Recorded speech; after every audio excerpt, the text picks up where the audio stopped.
Hello दोस्तों, स्वागत है आप सभी का आपके अपने YouTube channel let's with crack में। तो इसमें दोस्तों आपको आज बताया जाएगा यानी कि ओटीआर के थ्रू आप किस तरीके से रजिस्ट्रेशन कर सकते हैं। तो सबसे पहले हम लोग जानेंगे कि ओटीआर के बारे में क्या है, ओटीआर किस तरीके से हम रजिस्ट्रेशन कर सकते हैं, ओटीआर पे क्या क्या डिटेल चाहिए होती है, हमें स्टेप बाय स्टेप को जानेंगे। तो सबसे पहले आप लोग ओटीआर के रजिस्ट्रेशन करने के लिए आपको सरकारी वेबसाइट पे क्लिक यानी कि उसको डालना पड़ेगा। गूगल को आप क्लिक करेंगे, उस पर आपको सरकारी वेबसाइट डालना पड़ेगा।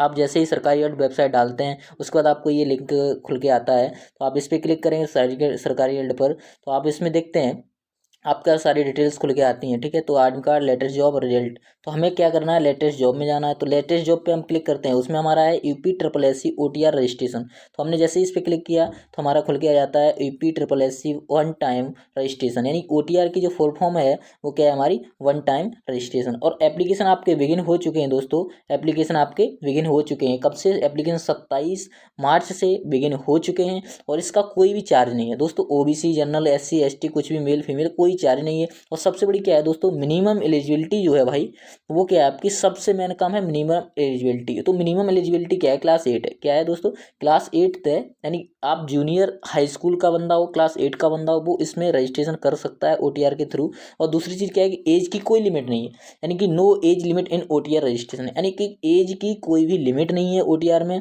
और दूसरी चीज़ क्या है दोस्तों, अब आप क्या करना है, आपको किस तरीके से रजिस्ट्रेशन करना है तो उस पर देखते हैं। तो वन टाइम ओटीआर है, तो वन टाइम आपका रजिस्ट्रेशन होगा, एक ही बार रजिस्ट्रेशन होगा। इसलिए बहुत ही सावधानी से, समझदारी से रजिस्ट्रेशन करवाइए, या कहीं भी करवाइए लेकिन बहुत ही समझदारी से करवाइए। तो क्लिक करेंगे अप्लाई ऑनलाइन पे। जैसे ही आप अप्लाई ऑनलाइन पे क्लिक करते हैं तो आपको खुल के आता है ओटीआर, यानी कि वन टाइम रजिस्ट्रेशन। ठीक है, तो इसमें आपके 4 पहलू होते हैं वन टाइम रजिस्ट्रेशन के। सबसे पहला रजिस्ट्रेशन, दूसरा लॉगिन, तीसरा वेरीफाई डिटेल, चौथा डैशबोर्ड। ठीक है ना, तो इन चारों को मुझे समझना है। तो सबसे पहला काम हमारा क्या है, तो हम सबसे पहले रजिस्ट्रेशन को समझते हैं। ठीक है ना, तो रजिस्ट्रेशन में क्या होगा दोस्तों, तो रजिस्ट्रेशन में हमें किस किस चीज़ों की ज़रूरत पड़ेगी। तो सबसे पहला काम क्या हमारा, application ID and mobile number, यानी एप्लीकेंट जो भी कैंडिडेट है उसका ईमेल आईडी होना चाहिए एक वैलिड, और मोबाइल नंबर उसके पास होना चाहिए। दूसरी चीज़, एप्लीकेट यानी जो कैंडिडेट है उसका नाम, और उसके बाद उसका जेंडर, यानी कि उसका जेंडर क्या है, मेल है, फीमेल है, एनीबडी।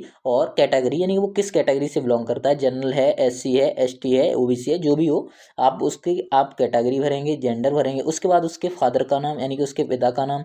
उसके बाद हम देखते हैं दोस्तों उसकी मदर का नाम। उसके बाद डेट ऑफ बर्थ, यानी कि उसकी कैंडिडेट की जो भी डेट ऑफ बर्थ रही होगी। और उसका डोमिसाइल सर्टिफिकेट, यानी कि डोमिसाइल सर्टिफिकेट का मतलब क्या हो गया, आप किस राज्य के मूल निवासी हैं, आप उत्तर प्रदेश से बिलोंग करते हैं, या झारखंड से बिलोंग करते हैं, या मध्य प्रदेश से करते हैं, या बिहार से करते हैं, जहाँ से भी करते हैं आप उसको भरेंगे। उसके बाद आपके मोबाइल नंबर पर या ईमेल पर, दोनों पर ओटीपी भेजा जाएगा। किसके थ्रू भेजा जाएगा, तो आप वो सिलेक्ट रिक्रूटमेंट एजेंसी का नेम होगा, किसके थ्रू ओटीपी आपके मोबाइल पे आया है, रजिस्ट्रेशन नंबर, एप्लीकेशन फॉर्म होगा उस पर। ठीक है ना, तो आप किस तरीके से उसको भर सकते हैं, वो सारी चीज़ें उसमें होंगी। ठीक है, नेक्स्ट मैं बात करता हूँ अब लॉगिन की। नहीं, लॉगिन किस तरीके से लॉगिन करना है आपको, लॉगिन में क्या क्या काम होगा, लॉगिन में क्या क्या चीज़ें होंगी, वो सारी चीज़ें देखते हैं। तो लॉगिन में दोस्तों देखते हैं थ्रू आउट ई फॉर्म, यानी कि लॉगिन जो होगा आपका थ्रू आउट ई फॉर्म कर सकते हैं आप। दूसरी चीज़ क्या है, थ्रू आउट रजिस्ट्रेशन नंबर, यानी दो कैंडिडेट, यानी दो तरीके से आप लॉगिन कर सकते हैं। एक तो थ्रू आउट किसके, थ्रू आउट ई फॉर्म के, दूसरी चीज़ थ्रू आउट रजिस्ट्रेशन नंबर के। तो सबसे पहले हम लोग बात करते हैं इसकी किसकी, थ्रू आउट ई फॉर्म की। उसके बाद हम लोग बात करेंगे थ्रू आउट रजिस्ट्रेशन की। ठीक है ना, तो आप रजिस्ट्रेशन के थ्रू भी कर सकते हो, थ्रू आउट ई फॉर्म के, यानी आपने जो भी आईडी डाली है, पासवर्ड डाला, उसके थ्रू भी कर सकते हैं। तो सबसे पहला काम क्या हमारा, ईमेल आईडी डालना है। तो जैसे ही हम ईमेल आईडी डालेंगे, और दूसरी चीज़ है उसमें मोबाइल नंबर भी डालना है। जैसे ईमेल आईडी, मोबाइल नंबर डालते हैं, उसके बाद नेक्स्ट डिटेल हमारी क्या आती है, सबसे मेन काम क्या है कि आधार कार्ड के लास्ट के 6 डिजिट डालने हैं। मुझे आधार कार्ड के लास्ट के 6 डिजिट ही डालने हैं। ठीक है ना, तो लास्ट के 6 डिजिट आधार कार्ड के डालने हैं। उसके बाद फर्स्ट नेम, कैंडिडेट का पहला नाम, उसके बाद उसका लास्ट नेम, उसके बाद नेक्स्ट उसके जेंडर जो मैंने आपको बताया है। ठीक है ना, तो वो डालना है। उसके बाद डेट ऑफ बर्थ, उसके बाद डोमिसाइल सर्टिफिकेट, उसके बाद कैटेगरी उसकी डालनी है, क्या कैटेगरी है, उसके फादर का नाम और उसकी मदर का नाम, यानी ये सारी चीज़ें, लास्ट नेम, फर्स्ट नेम, सारी चीज़ें भरनी है। ठीक है, उसके बाद आप एक वेरिफिकेशन कोड जो उसमें दिया होगा, यानी कैप्चा कोड जिसे बोलते हैं, वो डालेंगे आप रजिस्ट्रेशन करने। क्लियर है, तो रजिस्ट्रेशन करने के बाद नेक्स्ट आपके क्या आता है कि आप दूसरी तरीका क्या है लॉगिन करने का, उसको देख लेते हैं, थ्रू आउट रजिस्ट्रेशन फॉर्म। ठीक है, तो आपको क्या क्या होगा, एजेंसी का नाम होगा, एजेंसी का नाम Uttar Pradesh UP triple S C agency है। ठीक है, तो उसके थ्रू आपका आप रजिस्ट्रेशन डालेंगे, रजिस्ट्रेशन आपका जो भी हो, रजिस्ट्रेशन नंबर होगा, आप क्लिक करेंगे गो थ्रू, यानी कि उसके लिए गो कर देंगे। क्लियर है, यहाँ पे आपने क्लिक किया लॉगिन पे, तो उसके बाद आपको पता चला कि किस तरीके से हम कर सकते हैं। ठीक है, तो आप रजिस्ट्रेशन के थ्रू भी कर सकते हैं। नेक्स्ट हम बात करते हैं दोस्तों वेरीफाई डिटेल की। तो वेरीफाई डिटेल में क्या क्या दोस्तों है, ये चीज़ सारी चीज़ आपने देख ली होगी। तो वेरीफाई डिटेल को देख लेते हैं। वेरीफाई डिटेल में क्या है दोस्तों, वेरीफाई डिटेल में आपको ईमेल आईडी पर आप जैसे ईमेल आईडी डालते हैं, जो भी आप ईमेल आईडी से लॉगिन करते हैं, मोबाइल नंबर से लॉगिन करते हैं, तो इसमें क्या होगा, ईमेल आईडी वेरिफिकेशन के लिए आपको ईमेल आईडी पे एक ओटीपी आएगा, यानी वन टाइम पासवर्ड आएगा, जिसको आप 5 मिनट तक जो वैलिड होगा 5 मिनट तक आप उसके डाल सकते हैं।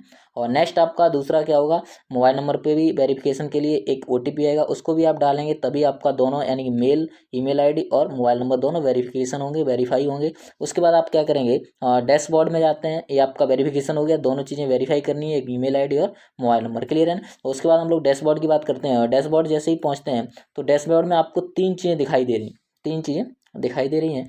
और जैसे ही आप डैशबोर्ड में पहुंचते हैं तो डैशबोर्ड में आपको पता है यानी एप्लीकेशन को नीड यानी फाइल की ज़रूरत है, किन किन फाइलों की ज़रूरत है वो देखते हैं। सबसे पहला काम क्या है, उसको पर्सनल डिटेल। तो पर्सनल डिटेल में आप लोग क्या करते हैं, तो सबसे पहले आप किस राज्य से बिलोंग करते हैं, किस मतलब ज़िले से बिलोंग करते हैं, और उसके बाद किस तहसील से बिलोंग करते हैं, किस ब्लॉक से बिलोंग करते हैं। उसके बाद पर्सनल डिटेल में आप किस गांव से बिलोंग करते हैं, किस पंचायत से बिलोंग करते हैं, ये सारी चीज़ें आपको भरनी है। और आपका जो भी पोस्ट ऑफिस है, थाना, ये सारी चीज़ें इसमें फिल करनी होती हैं पर्सनल डिटेल में। ये सारी चीज़ें आपको आगे फिल करनी पड़ेंगी। उसके बाद आपको एकेडमिक डिटेल की मैं बात करता हूँ, तो एकेडमिक डिटेल आपको मिनिमम क्लास 8 पास होना चाहिए कैंडिडेट को, यानी जो भी विद्यार्थी है यानी जो भी कैंडिडेट है वो उसका मिनिमम 8th क्लास पास होना आवश्यक है। उससे मैक्सिमम वो कितना कुछ भी हो वो अप्लाई कर सकता है, लेकिन मिनिमम 8th क्लास पास होना जरूरी है।